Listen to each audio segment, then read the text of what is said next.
Salut tout le monde, alors bienvenue sur ma chaîne. C'est vraiment un plaisir de vous retrouver ce soir, cet après-midi, ce matin.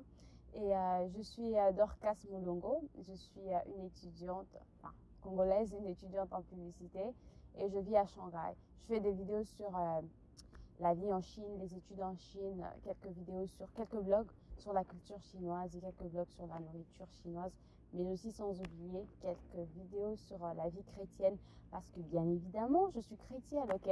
Donc, si tu ne t'es pas encore abonné, s'il te plaît, abonne-toi et surtout n'oublie pas de cliquer sur la cloche de notification pour être au courant à chaque fois que je posterai une nouvelle vidéo. Alors, comme certains parmi vous le savent, j'avais organisé une série de questions-réponses où j'avais donné l'opportunité aux gens de poser des questions, toutes les questions possibles sur les études en Chine. Et merci beaucoup pour votre réactivité. En tout cas, je ne m'attendais pas à cette réactivité-là. Je ne m'attendais pas à... Je ne sais pas comment dire ça, je ne m'attendais pas à ça. Mais en tout cas, beaucoup de gens ont réagi et j'ai reçu vos questions. Et certaines questions, j'étais juste en mode genre, this one, je sais pas. Mais en tout cas, vous m'avez poussé à faire aussi mes recherches et je vous remercie pour cela. Il y avait une question qui revenait très souvent et la question est la suivante. Quelles sont les astuces pour mieux apprendre la langue chinoise? Et en tout cas, cette question, elle est revenue plusieurs fois et je me suis dit, bon voilà, ça sera le sujet de la première vidéo. Et ça sera, pour ceux qui ne savent pas, ça sera une première vidéo après une longue disparition. Donc, je vais disparaître totalement. Je n'ai pas de justification à donner parce que sinon, je vais vous mentir. Hein? Sinon, je vais vous mentir. Mais tout ce qu'il faut savoir, c'était juste pour des raisons personnelles, ok? Mais sinon, on est de retour et je suis très contente de vous retrouver. On va vite passer au sujet du jour parce qu'il ne faut pas que je perde le contrôle là. Sinon, on va parler de la tante qui est au village, on va parler de l'oncle. Mais bon, non, on revient au sujet du jour, c'est quelles sont les astuces pour mieux apprendre la langue chinoise. En tout cas, les amis, je sais pas, mais vous êtes tellement chanceux de regarder cette vidéo avant de venir. Parce que moi, avant de venir, je ne savais rien. Je ne savais même pas comment dire bonjour. C'était pitoyable, ok? En tout cas, je vais vous donner les astuces. Il faut savoir que la langue chinoise, moi, je la divise en 4 parties. Donc, il y a l'écriture, il y a la lecture, il y a l'écoute, il y a aussi le parler. Et pour moi, la partie la plus difficile, c'est l'écriture. Parce qu'au fait, avec le chinois, il n'y a pas d'alphabet. Il n'y a pas d'alphabet. Et donc, pour moi, c'était juste très difficile de m'adapter avec les caractères. Parce que pour moi, je pensais que c'était juste des petits dessins. Mais Dieu merci, je suis passée par cette route-là. Et aujourd'hui, je suis à mesure de vous donner quelques astuces. Les astuces que je peux vous donner concernant l'écriture chinoise, enfin les caractères chinois, c'est la répétition. Faut écrire plusieurs fois. Écris plusieurs fois. Ok, regarde-moi dans les yeux. Écris plusieurs fois. C'est vraiment la répétition qui va t'aider. C'est vraiment la répétition qui va permettre à ce que tu comprennes certaines logiques. Et je pense que pour moi, au début, je pensais que c'était juste des petits dessins, mais il y a une histoire derrière chaque caractère. Il y a une histoire derrière chaque trait posé sur chaque caractère. Donc, si tu veux vraiment bien apprendre l'écriture chinoise, enfin les caractères chinois, il faut comprendre cette logique et il faut comprendre quand même l'histoire derrière. Juste à peu près quoi. Je ne demande pas de tout comprendre, mais juste 50%, juste comprends l'histoire derrière chaque caractère. Parce que par exemple, lorsqu'on écrit l'eau, tout ce qui a trait avec l'eau, je pense qu'il y aura 4 traits en bas ou 2 traits à côté, tu vois. Genre, ça sera... Non, je suis en train de mentir. Non, ce sera 2 traits à côté. Et tout ce qui a genre comme chaleur, blablabla, sera genre 4 traits en bas. Donc, je pense que c'est vraiment comprendre la logique, comprendre l'histoire cachée derrière chaque caractère. Ça, vraiment, ça va te permettre de bien étudier, bien apprendre les caractères. C'est vraiment une erreur que j'ai commise parce que moi, au début, je pensais que j'allais juste faire les chinois pour la communication. Mais tout a changé. Votre sœur ici, elle fait son bachelor en chinois. Quelque chose, enfin, moi, je ne m'imaginais pas, moi, je ne pensais pas à ça. Moi, lorsque je suis venue en Chine, c'est pour apprendre la langue et ensuite faire mon bachelor en anglais. Mais tout a changé. Donc, je peux vous assurer que tout peut changer, ok?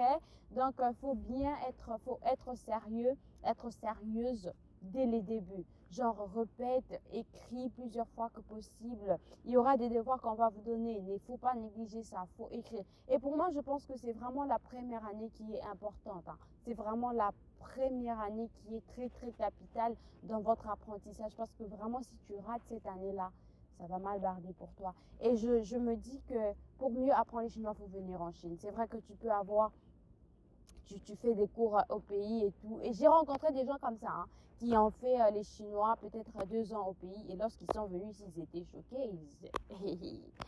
Oh, ça chauffait.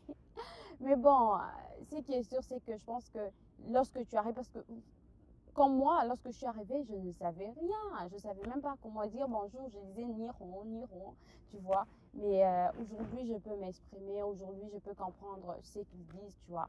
Donc, je pense que c'est plus la première année, fournir plus des efforts, plus d'efforts, yeah. Fournir plus d'efforts dans la première année et à la deuxième année, tu peux relax. La deuxième partie, pour moi, je dirais, c'est la lecture.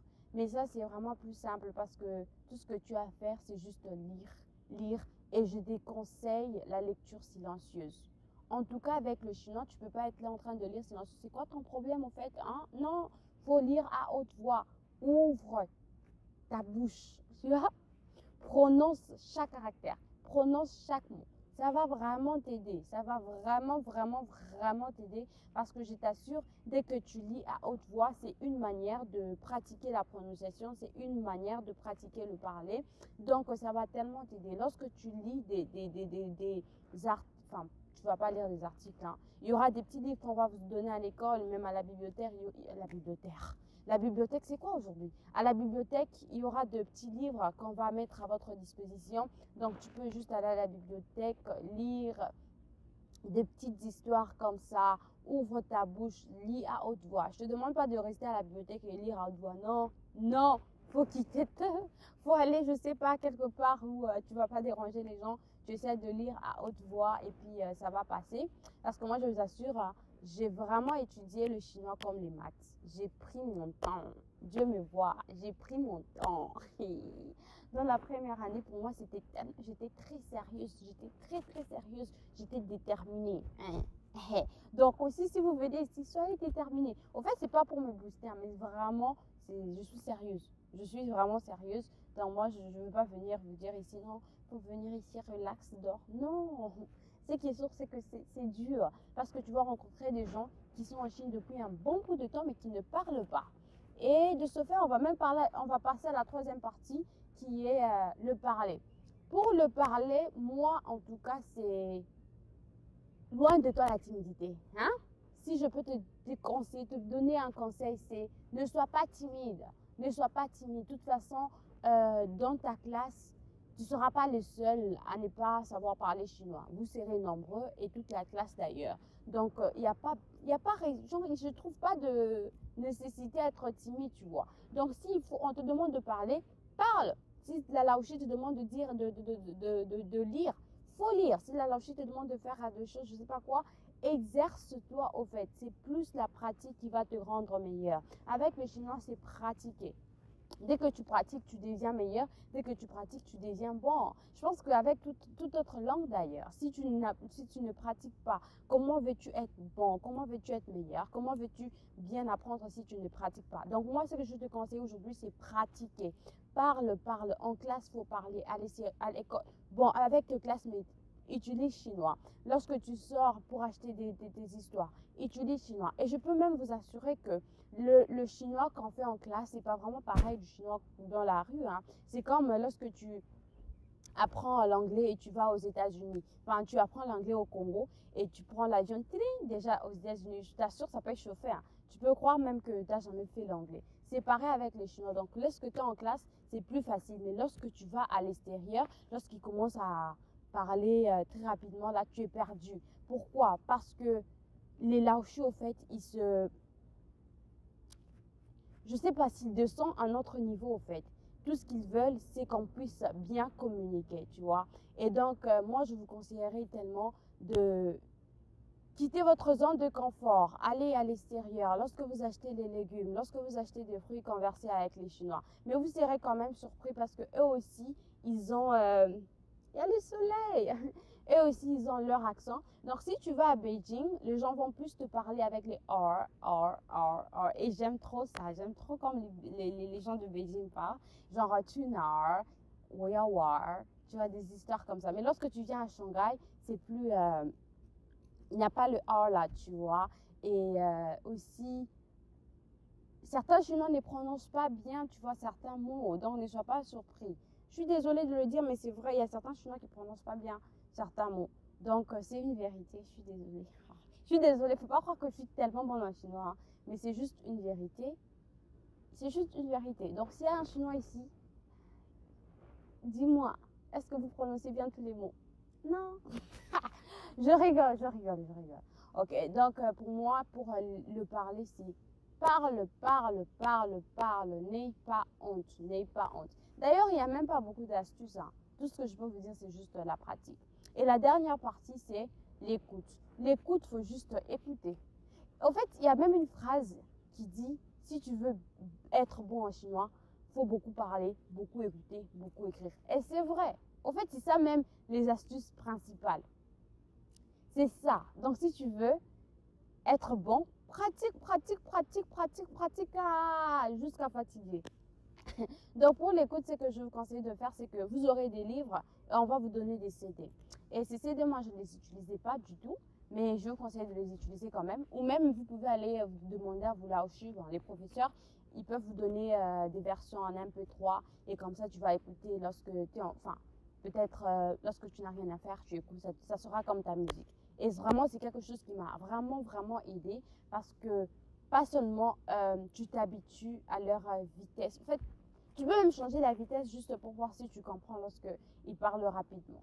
Lorsque tu fais ça, je pense que ton esprit enregistre, ça enregistre tout. Et lorsque tu sors, tu vas dans la rue, c'est plus facile au fait de comprendre parce qu'il y avait déjà ça dans la tête. Parce qu'il y avait déjà, genre, tu te nourrissais avec ça.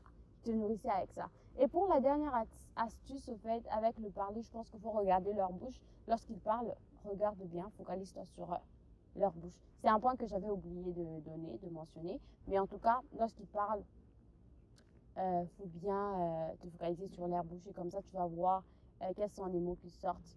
Et aussi, je pense que lorsque tu regardes aussi des séries, ça peut vraiment t'aider parce que non seulement tu écoutes, mais aussi tu apprends certains, enfin, des nouveaux mots, tu vois. Donc, je pense que c'est ça le plus important. Il n'y a pas vraiment grand-chose à dire sur ça, je vous assure. Tout ce qu'il faut faire, c'est juste pratiquer et aussi aimer la langue. Parce que si tu n'aimes pas ce que tu es en train de faire, je pense que ça sera vraiment difficile.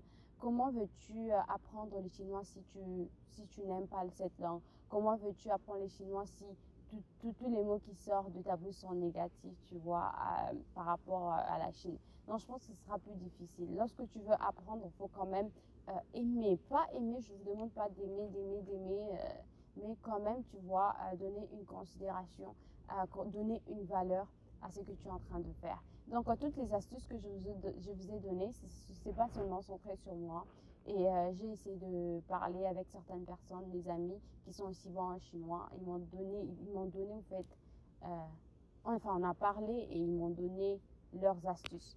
Et je vous assure, ça retombait toujours sur la pratique. Donc, si je veux vous dire quelque chose, vraiment, c'est pratiquer. Merci d'avoir regardé la vidéo et je suis très contente.